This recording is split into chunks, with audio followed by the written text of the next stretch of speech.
नमस्कार, आप देख रहे हैं खबर 100 में हूं आपके साथ राहुल मौर्य। आइए रुख करते हैं इस वक्त की बड़ी खबरों पर, लेकिन उससे पहले एक नजर हेडलाइंस की ओर।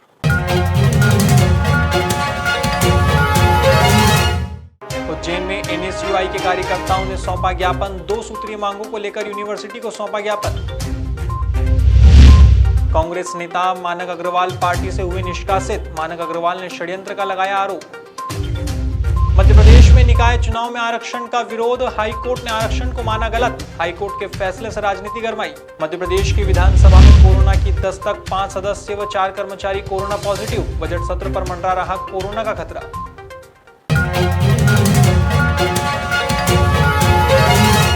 कोरोना फ्रंट वॉरियर्स के बाद अब उज्जैन में आम जनता को भी टीका लगना शुरू हो गया है।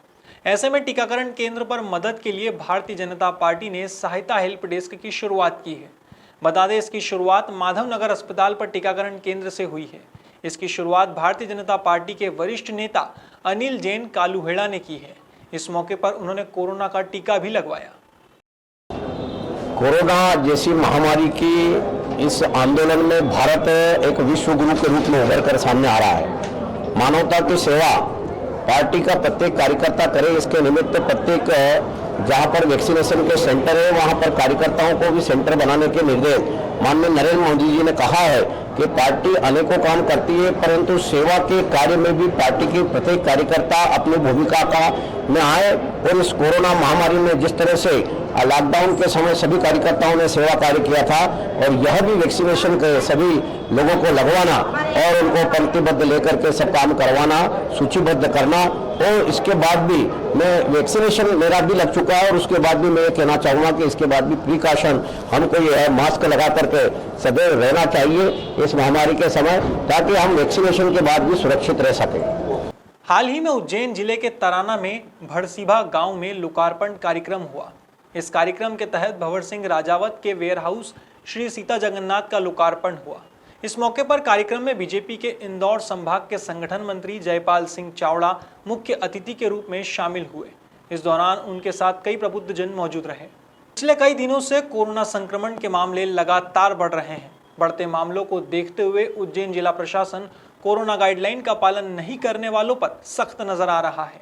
सोमवार सुबह से ही शहर में अलग अलग चेकिंग पॉइंट बनाकर मास्क न पहनने वालों पर चालानी कार्यवाही की गई। वहीं जो लोग जुर्माना जमा नहीं कर रहे थे उन्हें 10 घंटे के लिए खुली जेल में भेजा जा रहा है।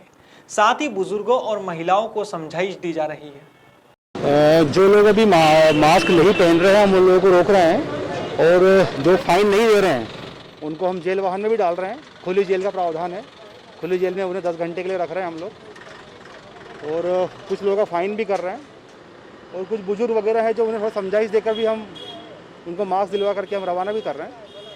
दोनों काम चल रहे हैं हमारे। एडीएम साहब द्वारा आदेश जारी किए गए हैं उज्जैन ज़िले के कुछ महत्वपूर्ण पॉइंटों पर, वहाँ पर सभी अधिकारी नियुक्त किए गए हैं। नगर निगम और पुलिस दल और अधिकारी को नियुक्त करके वहाँ पे फाइन किया जा रहा है। काफ़ी पॉइंट है उज्जैन शहर में। अभी लगभग हो गए होंगे 10-12 के आसपास हो गए हैं। 10 से 12 के आसपास चालान काट दिया। सर आपका नाम बता दीजिए। मेरा नाम पवन परमार है, मैं जिला प्रबंधक एमपी एग्रो से हूँ। सोमवार को उज्जैन में एनएसयूआई के कार्यकर्ताओं ने विक्रम विश्वविद्यालय में नारेबाजी की और प्रभारी कुलपति व प्रभारी कुल सचिव को ज्ञापन सौंपा। दरअसल एनएसयूआई के कार्यकर्ताओं ने अपनी 2 सूत्रीय मांगों को लेकर ज्ञापन सौंपा है। इस मौके पर एनएसयूआई के जिला अध्यक्ष अंबर माथुर ने बताया कि अप्रैल से यूनिवर्सिटी की एग्जाम शुरू हो रही है। ऐसे में बढ़ते कोरोना संक्रमण को देखते हुए सभी परीक्षाएं ओपन बुक प्रणाली से करवाने और जनरल प्रमोशन देने की मांग यूनिवर्सिटी से की गई है। वहीं यूनिवर्सिटी के पदाधिकारियों ने भी एक समिति बनाकर छात्रों की मांगों पर निर्णय करने का आश्वासन दिया है। इसमें हमारी पहली मांग ये है कि जो कोरोना को दृष्टिगत रखते हुए जो पहले परीक्षा प्रणाली इस्तेमाल की गई थी, जिसको अपन एग्जाम पद्धति से परीक्षा करवाई जा रही थी, उसी को लेकर इस बार सेमेस्टर सिस्टम जो परीक्षा है इन्होंने ओपन बुक प्रणाली से रख ली है। और जो ईयरली वाइज जो सिस्टम जो एग्ज़ाम है वो ये करवा रहे हैं नियमित। अगर ये नियमित करवाते हैं तो ओपन बुक जो सेमेस्टर में जो एग्ज़ाम हो रही है उसमें बच्चे बहुत कम हैं, तो और जो ईयरली वाइज जो परीक्षाएँ हो रही है उसमें स्टूडेंट बहुत ज़्यादा हैं। इसको देखते हुए कोरोना फैल सकता है, कोरोना एक महामारी है जिससे अभी तक निजात नहीं पा पाया हमारा देश, उसको लेकर हमने आज आवेदन दिया विक्रम विश्वविद्यालय में, इसका निराकरण किया और सारी एग्जाम ओपन। हाल ही में कांग्रेस पार्टी से निष्कासित हुए मानक अग्रवाल ने एक बयान दिया है। मानक अग्रवाल ने अपने बयान में सुरेश पचौरी के खिलाफ षड्यंत्र का आरोप लगाया है। उन्होंने कहा कि सुरेश पचौरी सालों से उनके खिलाफ षड्यंत्र रच रहे थे और कांग्रेस से बाहर करने की कोशिश कर रहे थे। इस दौरान उन्होंने यह भी बताया कि प्रदेश कांग्रेस कमेटी के पास उन्हें निष्कासित करने के अधिकार नहीं है, क्योंकि वे अखिल भारतीय कांग्रेस कमेटी के सदस्य हैं। मानक अग्रवाल की माने तो गोडसे का विरोध उन्होंने अकेले नहीं किया था, कई कांग्रेसी कार्यकर्ताओं ने भी किया था, लेकिन गाज सिर्फ उनके ऊपर गिरी है और उन्हें पार्टी से निष्कासित कर दिया गया है। कांग्रेस प्रेसिडेंट सोनिया जी और एआईसीसी की अनुशासन समिति मेरे खिलाफ कार्रवाई कर सकती है। प्रदेश कांग्रेस कमेटी को कोई अधिकार नहीं है। और सवाल इस बात का है कि गोडसे के समर्थक को पार्टी में लेने पर उसका विरोध करने, मैं ही नहीं, मेरे साथ में कई लोगों ने विरोध किया था, सभी एआईसीसी के मेंबर हैं। तो पीसीसी को इस मामले में कार्रवाई करने का कोई अधिकार नहीं है। तो पीसीसी को गोडसे समर्थक को बाहर करना चाहिए। वजह कि जो कांग्रेस में 50 साल से काम कर रहे हैं कांग्रेस पार्टी के लिए, उनके खिलाफ कार्रवाई करने के। अनुशासन समिति की मीटिंग के बाद में 4 लाइन की चिट्ठी आ गई, तो मैंने भारत सिंह को फ़ोन किया जो अनुशासन समिति के अध्यक्ष हैं। तो उन्होंने कहा, मैंने बोला आपको कॉन्स्टिट्यूशन आपने देखा है कि एआईसीसी मेंबर के खिलाफ आप कार्रवाई नहीं कर सकते? तो बोले मुझे नहीं मालूम, मैं पीसीसी में शेखर से बात करता हूँ। तो शेखर से 2-3 लोगों ने बात की, तो शेखर ने कहा कि हमें तो मेघलानी जी ने फ़ोन किया था, इसलिए हमने ऐसा। मध्य प्रदेश में नगरीय निकाय चुनाव में आरक्षण का विरोध तूल पकड़ता जा रहा है। अब इस मामले में ग्वालियर हाईकोर्ट में लगाई गई याचिका पर फैसला भी आ गया है। बता दें, सरकार ने नगरीय निकाय चुनाव के लिए किए गए आरक्षण को सही नहीं माना है। सरकार के इस फैसले पर राजनीति भी गर्मा गई है। प्रदेश के नगरीय प्रशासन मंत्री भूपेंद्र सिंह ने कहा कि फिलहाल हाईकोर्ट के आदेश की कॉपी नहीं मिली है, लेकिन सरकार ने पूर्व के नियमों के अनुसार ही आरक्षण प्रक्रिया को पूरा किया है।